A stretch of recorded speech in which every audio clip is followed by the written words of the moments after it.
হেই everyone, তো আজকের recipe শীতের সন্ধ্যায় মুচমুচে বাঁধাকপির ক্রাঞ্চি পকোড়া।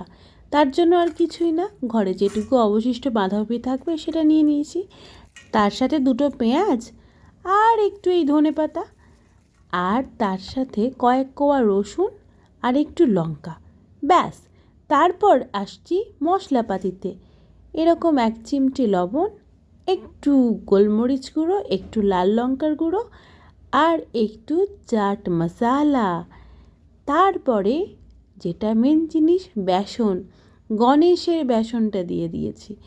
আর দিয়েছি 1 চিমটে একটু খাবার সোডা, যাতে কুড়মুড়ে হয়। তারপর সেটাকে মেখে নিয়েছি। না, কোনো জল দিয়ে ফাঁকিবাজি করা চলবে না, তাই কোনো জল অ্যাড না করে এরপর কড়াইয়ে তেল দিয়েছি। তেল গরম হলে একটু একটু করে এরকম করে দিয়ে দিয়েছি বাঁধাকপি। আর বাঁধাকপিটা তারপর সিদ্ধ হয়েছে এবং ভাজা ভাজা হয়ে গেলে এপিঠ ওপিঠ ভালো করে ভেজে নিয়ে সুন্দর তৈরি হয়ে গেছে বাঁধাকপির মুচমুচে পকোড়া।